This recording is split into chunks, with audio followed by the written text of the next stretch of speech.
کہ پاکستان کیا چاہتا ہے؟ بھائی پاکستان دوست چاہتا ہے، ایلائز چاہتے ہیں، وہ لوگ چاہتے ہیں جو ہمارے ساتھ کھڑیں گے، نہیں جو ہمارے ساتھ انشاءاللہ لڑیں گے. اس لیے ہم لڑنے کے لیے تیار ہیں. ہم لڑنے کے لیے تیار ہیں ان کے لیے. سعودی عربیہ کے لیے ہم نے تو بار بار کہا ہے کہ ہم لڑنے کے لیے، اگر تمہارے پہ اٹیک ہوئے ہم تیار ہیں. اب یہ جو ایک زمانے میں ایران کے لیے ہم لڑنے کے لیے تیار تھے، سینٹو ٹریٹی تھا، ترکی کے لیے لڑنے کے لیے تیار تھے. تو میں یہ جاننا چاہتا ہوں اس وقت جب ہمارا اتنا ایک ساتھ اتنی یونٹی ہے، یہ کیوں نہیں ہوا کہ ہم ان کے ساتھ ایک ڈیفنس ٹریٹی نہیں سائن کریں؟ میں تو اور بھی کہوں گا کیوں نہیں ہم چین کے ساتھ ڈیفنس ٹریٹی سائن کریں اور کہیں یہ کافی نہیں ہے کہ ہاں ہم تمہیں ہر وقت مدد کریں گے، جب اگر خدا نخواستہ کچھ ہوا کہو کہ لکھ کے دو تو کرو گے، اور اپنے فورسز ادھر اسٹیشن کرو، اور ہمارے فورسز اگر تم چاہتے ہو لے جاؤ. اور ابھی ایک ایکسس بن رہا ہے انڈیا، یو ایس، اسرائیل، جس کے ساتھ میرے خیال میں سعودی عربیہ اور یو اے ای ان کے ساتھ ہیں. سعودی عربیہ جیسے آپ کو پتا ہے اجازت دیا تھا اسرائیل کو کہ ہمارے ملک کے اوپر اوور فلائی کر کے آپ اگر ایران کو بم کرنا چاہتے ہیں یو آر ویلکم.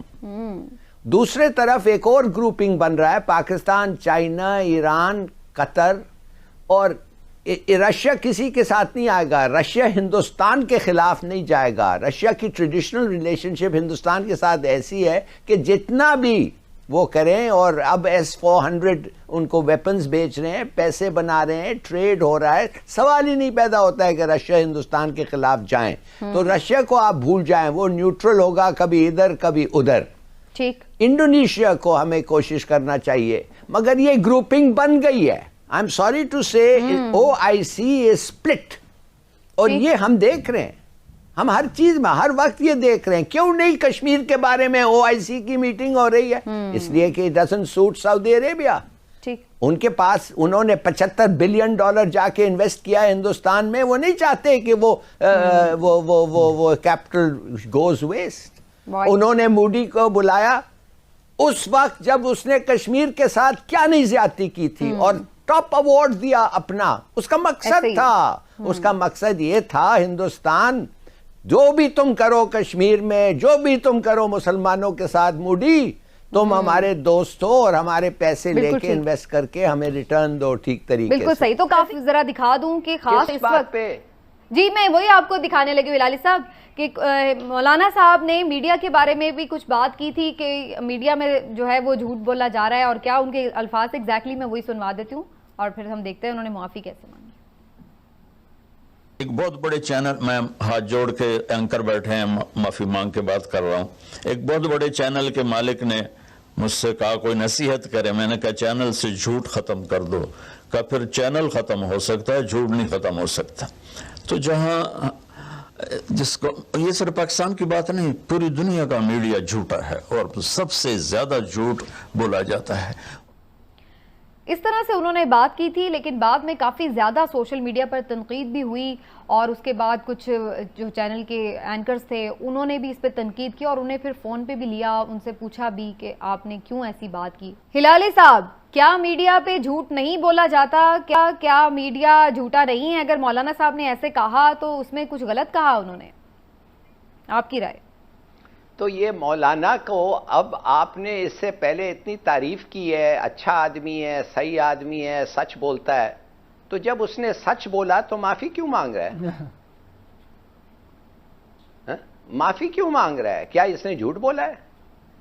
نہیں، ان کا خیال ہے کہ انہوں نے شاید الفاظ کا چناؤ صحیح نہیں کیا. انہوں نے جیسے کہا ان کا مطلب یہ تھا ہلالی صاحب کہ اگر کسی کی دل آسانی، مجھے پتہ نہیں مجھے الفاظ کا چناؤ کے بارے میں I am the last person to know, مگر ایک چیز میں بتاؤں، اس کا سینٹیمنٹ تو ٹھیک تھا نا.